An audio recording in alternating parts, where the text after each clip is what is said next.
Alrighty, welcome back, ladies and gentlemen. It is LaughNgamez here. I'm back with another Starcraft 2 1 versus 1 bot AI cast. We have got ourselves what should be a good one here today, as it is a bot author recommended replay. It's going to be GPT, formerly known as Tom Test, taking on Eris in a TVZ. Eris, a bot that probably doesn't need much of an introduction, but I know you guys still want to see more of it, so happy to oblige. And yes, before we get too far into this bot versus bot match here on Pylon, make sure to click that like button if you haven't already. Leave a comment down below saying more bots, and subscribe to the channel if you want to see daily bot matches. We're kind of going to be having a tournament start up at some point soon with pro bots, which is definitely exciting. And then we have got, yeah, just bot authors always working on their bots as always. Okay, so a drone scout from Eris checking around the map for proxies, things like that. This is definitely the result of bots being out there on the ladder that do indeed proxy. So the scouting seems quite thorough from the Zerg bot, just checking all over the place, just in case it needs to know whether it should cancel a hatchery or build some units, something like that. GPT, though, is just going for that Marine expand. And then is, yeah, and so not just one basing it is GPT, it's going for a reactor, and then, yeah, just getting the orbital online, dropping a mule. I'm just looking at GPT as far as all the gas it's banking up right now. Mineral balancing is a very important thing, but there we go. We got a factory to spend that gas, so that's good to see. And then, yeah, just the one Marine guarding the door, extra racks going on up. Speed mining is a very important part of bots. It allows the builds to be a little bit different compared to what usual human builds look like. The bots can sometimes get away with a bit more greed. And yes, we do have Eris mining its own gas, getting up enough juice so it can start researching speed, presumably.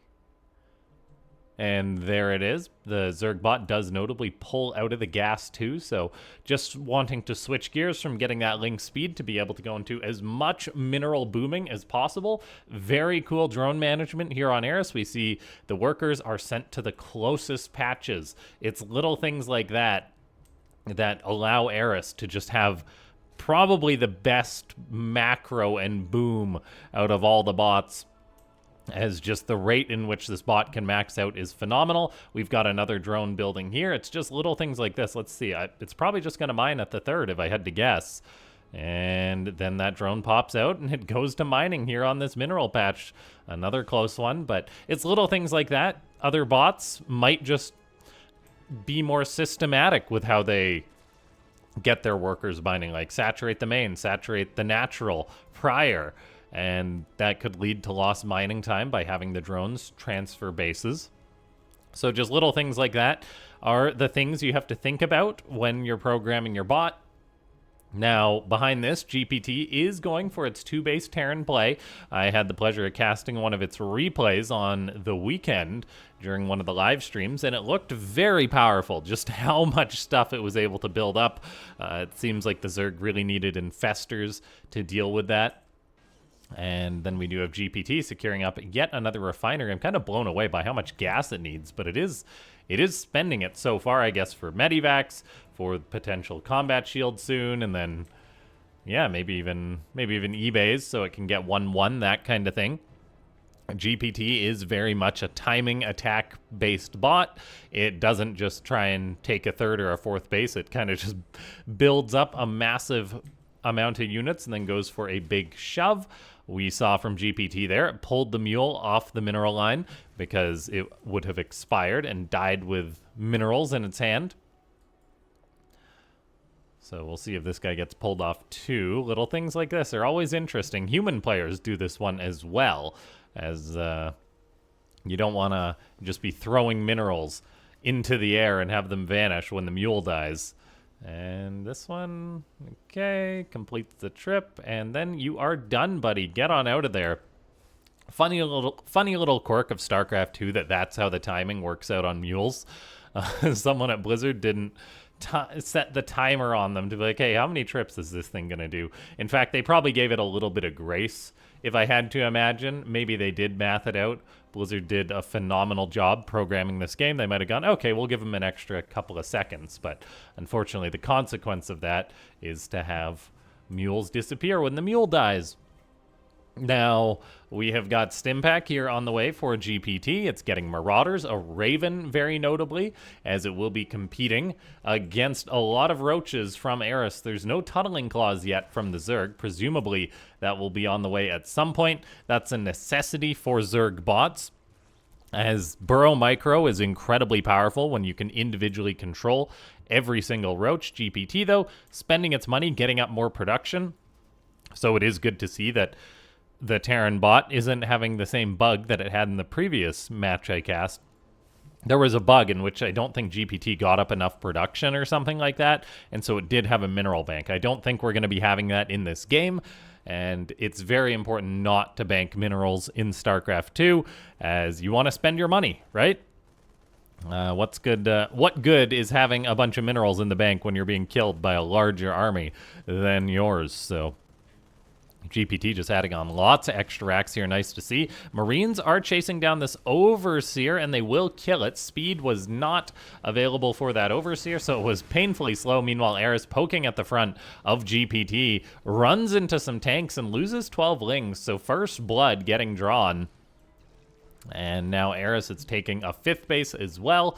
GPT, though, building towards 1-1, getting ready to push across the map. There is so many Roaches for Eris. If we take a look, the Zerg bot is already on 71 drones. It's got its optimized speed mining across all its bases.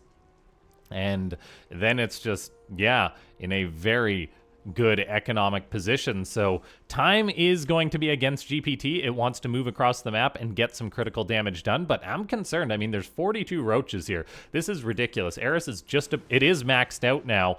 It's got +1 done. GPT doesn't have 1-1 finished yet, so a big move out by the Red Terran. Will the tank siege up and get on top of these Roaches? It looks like they do siege. The bio's in good positioning in order to buffer against this. So many Roaches are going down to tanks. The bio is kiting back, leaving some of the tanks vulnerable. Corrosive Bile connects on 1, 2 tanks down, 3 tanks down. All the tanks have perished. It cost Eris a lot of Roaches, though, during this. The Roaches are retreating to try and regenerate HP, as they do not have Tunneling Claws for the Blue Zerg. Eris cut that. Corrosive Bile, I think, got a connection there during the fight. GPT still has a nice little bio ball, but it's got to go far and deal so much damage here to Eris in order to win this game, and this bio is just getting soft as the Medivacs cannot out-heal the damage that's been taken.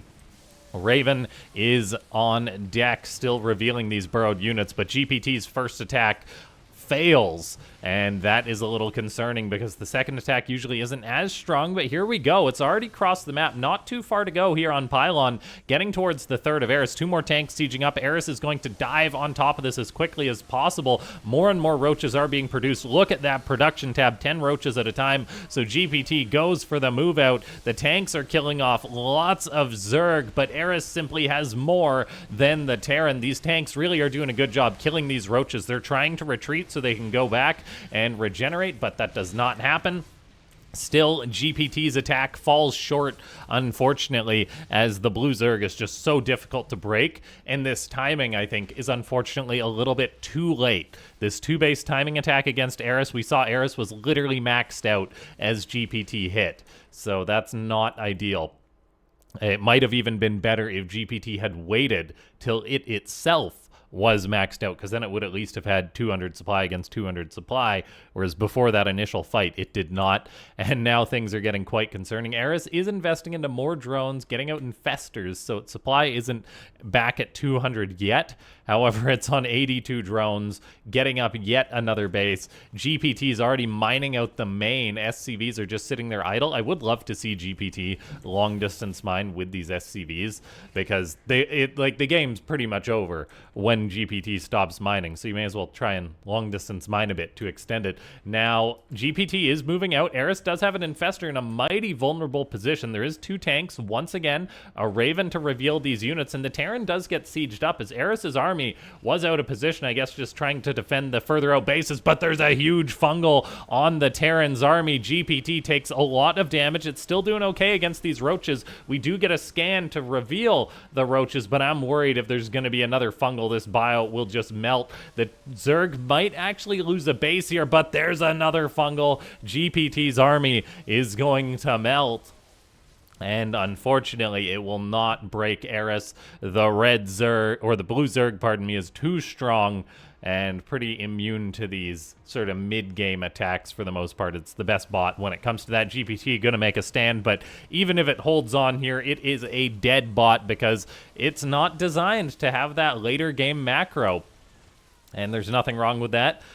Big thanks to the bot author for sending in this replay. I do appreciate bot authors who send in replays, both where their bot wins and where their bot loses. I mean, you generally learn more when your bot loses.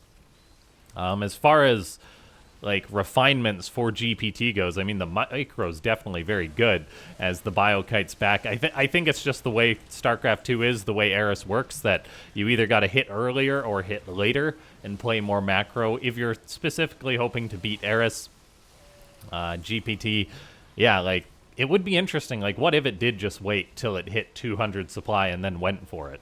That could be the next thing, maybe, because how much supply did GPT have? Let's see. Rewind. This game's over in case you guys didn't know.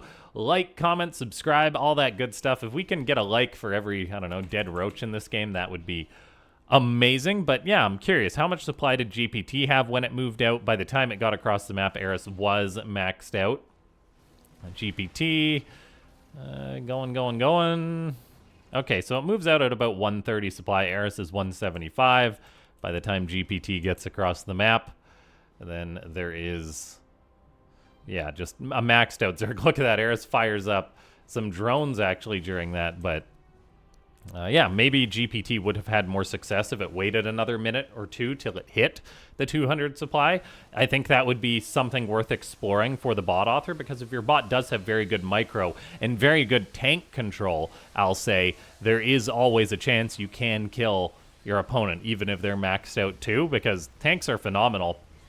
I do think that, I mean, GPT's bio did pull back here, and that, I mean, really look at this, like, the bio is very good at the start, and it's buffering for the tanks, but then the roaches, as they step forward, the bio steps back, and that does leave the tanks vulnerable. Whereas, say if the bio had stood here, like, they would have been butchered, but the tanks might have lived, they might have dealt more damage, and then GPT could have potentially, who knows, got a better trade, maybe snowballed. I mean, Eris is only down to only 139 supply right now. Like, the army isn't that big, just the production tab is huge. 11 roaches at a time. There's 5 bases for the Zerg, actually a 6th base going up to, but that means there's no shortage of larvae, and with 75 workers mining at max efficiency, it's ridiculous. Another small thing is that GPT has the very practical approach of just pooling units, which definitely has its advantages, but in this case, for example, if it had just been doing direct reinforcements in this case, it might have done better. Of course, these nice little biopools, it means that GPT's not just attacking with, like, not just throwing, like, a Marine after a Marine after a Marine when the attack has already failed, like so many bots do. In this case, though, it would have been better if GPT had just been directly reinforcing, sending production out as it happens, and it might have had a better snowball here, because this was a fairly close game. Just not quite. The Raven also not utilizing auto turrets is a little bit concerning as well. I think the philosophy with these is use it before you lose it, and that tends to hold true. We'll see if it actually does utilize these auto turrets or not, or if it does die with lots of energy. Yeah, it's an interesting thing to look at, GPT, because it is a very good bot with some nice features. It does what it does well, but that just doesn't work in every situation. So it's difficult to point out, like, oh, if you want to keep the bot the same, what do you do? Little things like maybe having that Raven drop its auto turrets during the fight. would have helped out for sure. Maybe even like an anti-armor missile at the start of this fight. Like, let's take a look. There definitely is quite a bit of energy here. How much energy does the Raven have? Yeah, it's got enough energy for an anti-armor missile. Imagine if there was an anti-armor missile in the center of here. Again, programming that I can only imagine would be a nightmare, but you could use similar logic that other bots utilize, like when for like disruptor micro for bots. It's probably pretty similar. Target center of mass.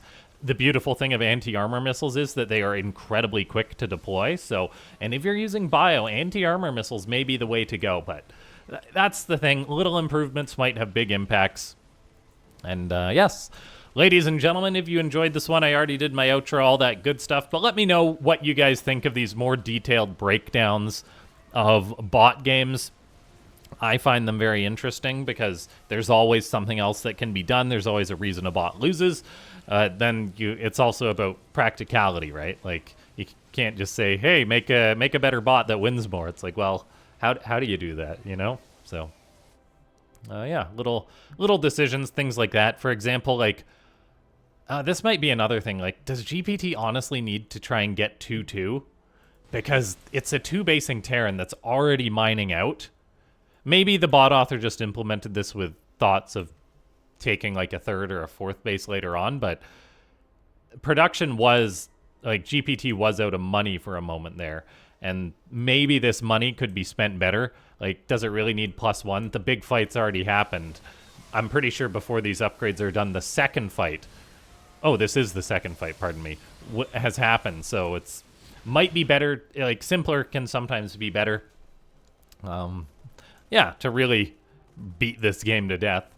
But yeah, it's all about design philosophy and things like that. All right, I'll see you guys next time. Thanks so much for watching.